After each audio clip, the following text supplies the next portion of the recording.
Leia a Bíblia em um ano. Dia 77. Juízes, capítulos 11 e 12. Deus levanta Jefité. Jefité, o gileadita, era um guerreiro hábil e corajoso. Sua mãe era uma prostituta e o seu pai chamava-se Gileade.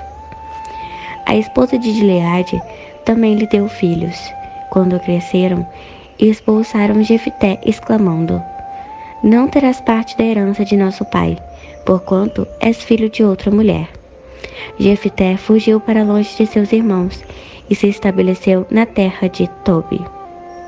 Reuniu em torno de si um bando de vadios que andavam com ele. Ora, passado algum tempo, os amonitas fizeram guerra contra Israel. E assim que os amonitas atacaram o povo de Israel, os anciãos de Gileade partiram à procura de Jefité na terra de Tobi. Ao encontrá-lo, lhe pediram: "Vem depressa, seu nosso comandante, para que respondamos com guerra ao ataque dos amonitas." Contudo, Jefité indagou aos líderes de Gileade: "Ora, não fostes vós mesmos que me odiastes e me expulsastes da casa de meu pai?" Diante do que os chefes de Gileade afirmaram a Jefité: "Apesar disso, eis que agora estamos te fazendo um apelo. Vem conosco, combaterás os amonitas e serás nosso chefe, e também de todos os habitantes de Gileade." Então Jefté declarou aos anciãos de Gileade: "Se me viestes levar de volta para casa, a fim de combater os amonitas, e para que Yahvé os entregue na minha mão, então serei o vosso comandante nessa missão." E os chefes de Gileade prometeram: "Que o Senhor seja testemunha entre nós, se não fizermos tudo como disseste." Jefté partiu, pois, na companhia dos anciãos de Gileade. O povo o aclamou como chefe e comandante. E Jefté repetiu todas as suas declarações em Mispa, na presença do Senhor. O procedimento de Jefté. Jefté mandou mensageiros ao rei amonita com a seguinte indagação: "Que há entre mim e ti, para que venhas atacar a minha terra?" Ao que prontamente o rei dos amonitas respondeu aos mensageiros de Jefté: "É porque Israel, quando subiu do Egito, se apossou da minha terra, desde Armon até Jaboque, e até o Jordão. Agora, pois, devolve-me em paz o que tomaste à força." Então Jefté enviou novamente mensageiros ao rei dos amonitas, esclarecendo-lhe: "Assim diz Jefté: o povo de Israel não se apossou da terra de Moabe, nem da terra de Amon. Quando os israelitas saíram do Egito, foram para o deserto até o Mar Vermelho, no Golfo de Acaba, e daí até Cádiz. Nessa época, enviou Israel mensageiros ao rei de Edom, solicitando: permite, por favor, que eu passe pela tua terra. Mas o rei de Edom recusou-se e nem quis ouvir mais nada. Então Israel enviou mensageiros com o mesmo pedido ao rei de Moabe, que da mesma maneira não consentiu. E por esse motivo Israel permaneceu em Cádiz. Logo depois, os israelitas viajaram pelo deserto e contornaram Edom e Moabe. Passaram a leste de Moabe e acamparam do outro lado do rio Armon. Não entraram na terra de Moabe, porquanto Armon estabelecia sua fronteira. Em seguida, Israel enviou mensageiros a Seom, rei dos amorreus, em Esbom, e lhes rogou: deixe-me, por favor, passar por tua terra, para chegar ao território que nos pertence. Seom, no entanto, não confiou que Israel desejasse apenas atravessar as suas terras em paz, e por isso convocou todos os seus guerreiros, acampou em Jaza e atacou o povo de Israel. Contudo, Yahvé, o Senhor Deus de Israel, fez com que os israelitas derrotassem Seom. e todos os seus homens. Aleluia. E assim o povo de Israel conquistou todas as terras dos amorreus que viviam naquela região, conquistando-a por inteiro, desde o rio Armão até Jaboque, e desce o deserto até o Jordão. Agora que Yahvé, o Senhor Deus de Israel, expulsou os amorreus de diante dos israelitas, seu povo, serás tu que haverá de fazer sair da nossa terra? Porventura não tomas posse daquilo que o teu Deus, Camus, te concede? Ora, do mesmo modo, tomaremos posse de tudo aquilo que Yahvé, o nosso Deus, nos deu. És tu algo superior a Balaque, filho de Zippor, rei de Moabe? Contendeu ele alguma vez com Israel? Guerreou contra Israel algum dia? Durante 300 anos Israel tomou posse de Hesbom, Aroer, as cidades e povoados próximos aos limites do rio Armon. Por que não os reconquistastes durante todos esses anos passados? Portanto, não fui eu que errei ou pequei contra ti, mas tu sim agiste mal para comigo, a planejartes guerrear contra o meu povo.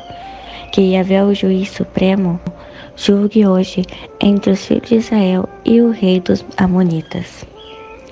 Entretanto, o rei Amonita sequer deu ouvidos às palavras de Jefité, e mandara dizer: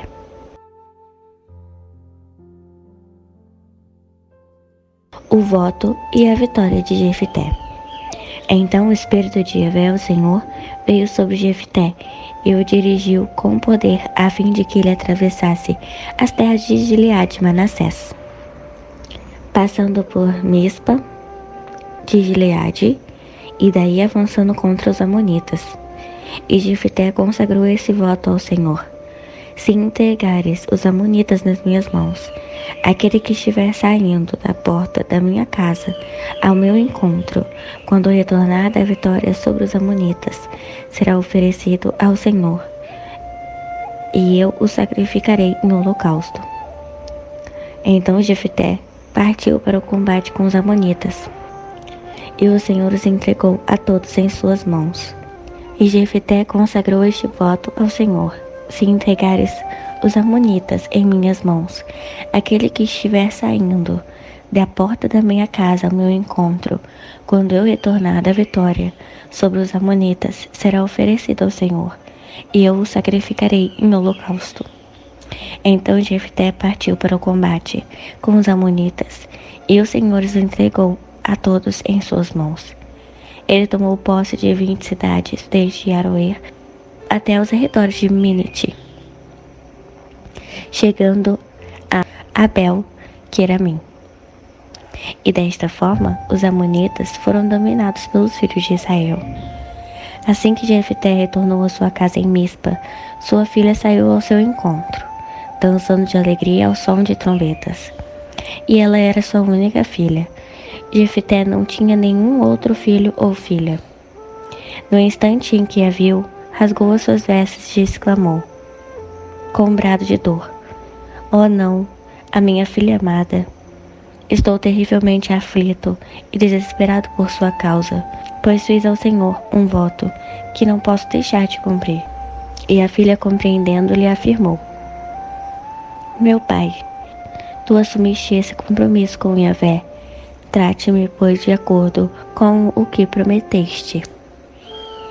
Porquanto o Senhor concordou te vingar de teus inimigos, os Amonitas. Em seguida ela acrescentou: concede-me, meu pai, apenas isso. Deixe-me partir com algumas amigas por 2 meses. Vagarei e lamentarei pelas colinas na companhia das minhas amigas, pois jamais saberei o que significa casar e ser mãe. Vai, assentiu o pai, e deixou que ela fosse por 2 meses. Ela se foi, portanto, com suas amigas, caminhando sem rumo pelos montes, chorando e lamentando porque nunca poderia formar uma família. Passados 2 meses propostos, ela voltou à presença do pai, e ele fez com ela o que havia prometido por meio do voto. Assim, ela morreu virgem. Desde então, nasceu uma tradição entre as mulheres israelitas de saírem as moças durante 4 dias, todos os anos, para juntas lamentarem o ocorrido com a filha de Jefté, o gileadita.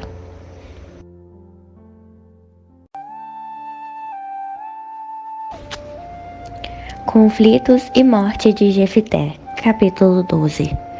Então os guerreiros de Efraim foram convocados, atravessaram o Jordão em direção a Zafão e questionaram a Jefté: por que fostes combater os amonitas sem nos convidar para pelejar contigo? Por este ato de desespero queimaremos a tua casa e a ti com ela. Diante desta ameaça, Jefté replicou: eu e o meu povo estivemos envolvidos numa grande guerra com os amonitas, e apesar de Deus vos ter mandado chamar em nosso auxílio, vosso socorro jamais chegou para nos livrar das mãos dos inimigos. Quando cheguei à conclusão de que ninguém de vós viria nos ajudar, arrisquei a minha própria vida e marchei contra os amonitas, e o Senhor os entregou em minhas mãos. Então, em verdade, por qual motivo vos levantastes hoje contra mim para me atacardes? Jefté reuniu então todos os homens de Gileade e lutou contra Efraim. Os gileaditas feriram os efraimitas, porque esses tinham declarado: sois fugitivos de Efraim, vós gileaditas, que viveis no meio de Efraim e no meio de Manassés. Depois os homens de Gileade tomaram de Efraim as passagens do Jordão, de maneira que quando um fugitivo de Efraim solicitava: deixe-me passar, os gileaditas lhe indagavam: és efraimita? Se declarava não, lhe ordenavam: então dize Shibolete. Se a pessoa dissesse Shibolete, sem conseguir pronunciar corretamente a palavra, prendiam essa pessoa e a matavam no lugar de passagem do Jordão. 42.000 efraimitas foram mortos naquela época. Jefté comandou um povo de Israel durante 6 anos. Então Jefté, o gileadita, morreu e foi sepultado na sua cidade natal, nas terras de Gileade. Ibzan, Elon e Abidom. Depois de Jefté, levantou-se Abizã, da cidade de Belém, e governou o povo de Israel. Ele tinha 30 filhos e 30 filhas. Permitiu que as 30 filhas casassem com homens de fora do seu grupo de famílias, e mandou trazer 30 moças, também de fora do seu clã, que celebrassem matrimônio com seus filhos. Depois Ibzan morreu e foi sepultado em Belém. Mais tarde levantou-se Elon, da tribo de Zebulon. Liderou Israel durante 10 anos. Elon morreu e foi sepultado em Aijalon, nas terras de Zebulon. Depois dele levantou-se Abidom, filho de Hilei, o piratonita, e comandou o povo de Israel. Teve 40 filhos e 30 netos, que montavam 70 jumentos. Abidom liderou como juiz a Israel por 8 anos. Então Abidom, filho de Hilei, morreu e foi sepultado em Piratom, nas terras de Efraim, na serra dos Amalequitas.